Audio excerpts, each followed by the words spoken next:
What if I told you there were 6 editing tips that you aren't currently implementing in your YouTube content that's preventing you from getting views and going viral like you ultimately want to do? What if I told you that in this video I'm going to share with you those 6 tips so that you can begin implementing them to get more views, to go viral more often, and ultimately to be able to reach your goals on YouTube? Would that sound good? Well then what are you waiting for? This creator just implemented these tips and gained over 100k subs. This creator also over 100k, and this creator got over 100k too. And all you have to do to begin getting more views and more subscribers on YouTube is make sure that you're implementing all 6 of these tips. That being said, I'm going to warn you, the last tip that I share with you in this video is by far the most important, so please do not skip it, because if you skip it, it's going to be the reason that you don't gain more subscribers from implementing these super simple editing tricks you see so many large creators implement. But before we can dive into them, I need you to smash that subscribe button. If you want to grow quicker on YouTube, Instagram, or TikTok, I literally upload a video about how to grow on these platforms every single day. In addition to that, I created a free YouTube growth course. You get a link in the pinned comment below. It's going to share with you things like the best time to post right now on YouTube, which if you're not posting at the best time, it's going to be another reason that you're failing to grow on YouTube. So please go to the link in the pinned comment below right now. It is 100% free. And here's my phone number. Shoot me a text message if you want to grow quicker on YouTube, Instagram, or TikTok. I literally will do anything in my power to help you grow.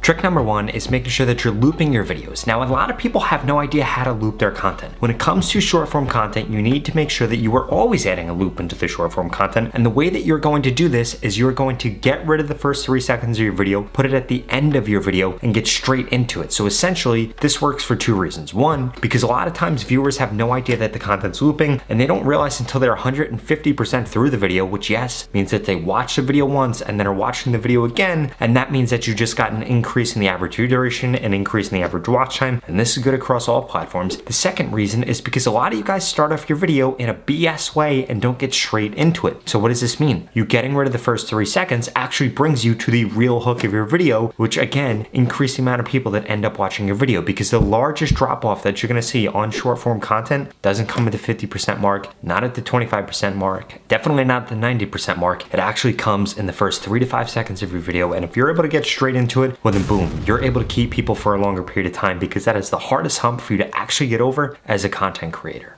Trick number 2 is making sure that you're putting up 1 word at a time when you're narrating a video for the first 3 to 6 seconds. You shouldn't do this throughout the whole entire video, although you can do it throughout the whole entire video. The reason being is it commands attention and it gets a viewer to simultaneously get hypnotized by your piece of content. And like I just shared with you before, if you're able to capture somebody's attention in the beginning of the video, you're definitely going to be able to keep their attention long enough for them to watch the whole entire video, because the second that they get in the flow of them actually watching that video for 3 to 6 seconds, the higher the odds of them actually completing the video. And if you implement the 4 other tips that I'm going to share with you in this video, they will definitely complete the video. The first 2 were really focused on the beginning of the video, but now we're going to get into the meat and potatoes of the video and the things that are really going to help you retain if you have trouble retaining an audience. Which brings me to trick number 3, which is you need to make sure that you're constantly changing the background. If it's a short form piece of content, every 3 to 5 seconds, the background should be changing. On long form pieces of content, it should be changing every 30 seconds outside of the first 30 seconds of the video. The first 30 seconds of the video, you should have constant clip changes. Go look at Mr. Beast, look at Graham Stephan, look at anybody that's successful on YouTube. You're gonna see that they have constant clip changes in the beginning of their content. The reason that they do this is because, again, you need to engage that viewer in the beginning of the video, but then after that, it can be longer. If it's a short form piece of content, you're going to want to do it a lot in the beginning, and then it can be every 5 to 7 seconds. I wouldn't do much longer than that. And you need to make sure that if your content is just you talking on screen, you need to be adding in B-roll, you need to be adding in things that are popping up on the screen, because if you're not doing that, you're not resetting the viewer's brain, because everybody right now has been tricked into having a really short attention span because of Instagram Reels, because of TikTok, because of YouTube Shorts. So you need to make sure that your long form piece of content or your short form piece of content actually feels like multiple pieces of content, and that you're constantly giving their brain a hit of dopamine so that they don't get bored and swipe off of your video. Tip number 4, and this isn't actually for your video, it's going to be part of your video, which is going to be your thumbnail. The thumbnail needs to be the most important part of your video, the most intriguing part of your video. You need to think of this as a movie trailer, except in a photo format. You want to be showing the most exciting thing, you want to be showing the main point, you want to be showing the thing that somebody's going to be clicking for. If you watch a movie trailer, I'm actually about to go to the movies after I record this video. And if you watch a movie trailer, it's the most exciting part of the video. It gets you amped to watch a video. It makes you need to come back to the movie theater. or tune into that movie, or whatever the case is, to actually see that thing, your thumbnail needs to have the same exact effect on somebody. If your thumbnail does not invoke curiosity or make them feel like they need to click on that video right then and there, then it's a complete waste of time, because there was a better thumbnail out there for you to actually be creating. And if you don't find the thumbnail that wins the click, well, then you're not gonna get views, you're not gonna go viral, you're not gonna get subscribers, you're not gonna beat your competition, and you're not gonna be able to take advantage of the easiest time ever to grow on YouTube if you implement these next two retention tactics that I'm about to share with you. And just so you know, this isn't gonna be one of those tricks, but if you guys haven't noticed yet, every 45 to 60 seconds, I have a transition sentence that actually gets you to continue to watch the video. The reason that I do this is if I didn't do this, you might forget why you clicked on the video in the first place and why you're here, which is going to lead to drop off. Me constantly having those transitions and getting people to continue to stay and continuing to warn you that the last part of this video is the most important, and then delivering on that increases the odds that you actually complete the video all the way through to the end. And this is something that you guys need to make sure that you're implementing in your content. Again, this was a bonus tip. It's not necessarily something that I was going to put in this piece of content, but I just realized that I was doing it subconsciously. In the beginning, I used to script it into all my content. Now I kind of know that I have to do it in certain places. And whether you're doing educational content or entertaining content, you need to have the same thing. If you're doing entertaining content, this type of thing comes in a plot twist or something that gets somebody to continue watching the video because something that wasn't supposed to happen happened, and now that introduces some type of challenge into the piece of content.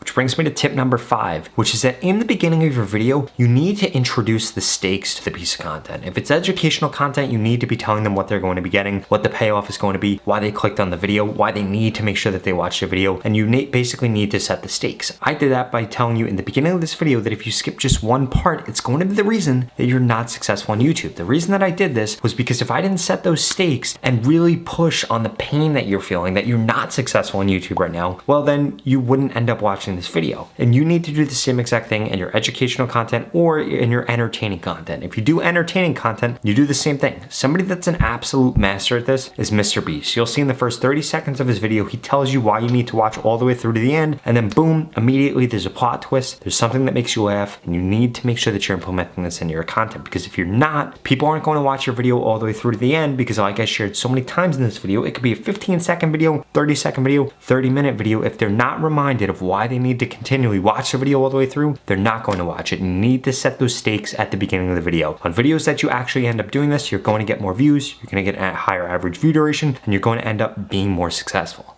And this brings me to tip number 6, that is really going to be the kicker. If you're trying to get more subscribers, you're trying to get more views, it's going to be that you have a call to action after your hook in your piece of content. Way too many creators make the mistake, they put a call to action all the way at the end of the video. If you're going to sell something, at the end of the video is going to be a better place to have a call to action. But if you're simply just asking them to save the piece of content, to subscribe, or to become a follower, it should be after your hook, and you need to make sure that you're doing it, because the hook is going to hook them in. You know that the relevant people that are your target demographic are going to be watching the video at that point. They're going to continue watching the video. They're convinced that they're going to watch the video. And then you add that call to action and you get them to subscribe, you get them to comment, you get them to do whatever you want them to do. And it needs to be super specific. It needs to be specific to that video. It needs to be specific to their interest. It shouldn't just be subscribe for more content. If you notice, the call to action that I added to the beginning of this video was, if you want to grow quicker on YouTube, which obviously I know you want to do because you clicked on this video, then smash that subscribe button. It gets you to confirm while you're there, and it gets you to do that call to action, which ultimately ends up with me gaining more subscribers, me getting bigger, my videos getting pushed out more. Now, if you guys want to get guaranteed subscribers on YouTube, I strongly suggest that you continue watching this video, because I'm going to share with you a unique opportunity that will add all the creators that I share with you earlier in this video to gain 100,000 subscribers in a short period of time. The same thing can happen to you if you continue watching and take advantage of this. Finally, I just launched my YouTube Shorts mentorship program, which guarantees that I can help you grow on YouTube in just 30 days. If you want to find out more, go to the link in the description. But to put it simply, you're going to go through 6 steps to becoming a YouTube Shorts expert. Then I'm going to make you a personalized plan. I'm going to tell you exactly what to post, what titles to use, what thumbnails to use, what descriptions to use, what tags to use, what your content should actually look like, how your editing should be, and so much more. And then for the next 30 days, I'm going to critique your content to guarantee that you grow. It's incredibly simple. If you don't grow on YouTube in the 30 days, I'm going to give you your money back, 0 questions asked. This is not just a course. This is not just information. It's me actually telling you exactly what to do, critiquing you, consulting, me coaching you on how to be a full-time YouTuber, how to grow grow on YouTube, how to reach your goals on YouTube. And again, if you don't grow on YouTube in the 30 days, you get your money back, 0 questions asked. There's absolutely no risk for signing up. The only risk is not taking advantage of this situation right now with YouTube Shorts and growing on YouTube. So please do not be somebody that does that. That being said, if you're not interested, just watch the next 2 videos I'm gonna put up on the screen because they're the videos that YouTube thinks you should watch next. Thank you so much for watching.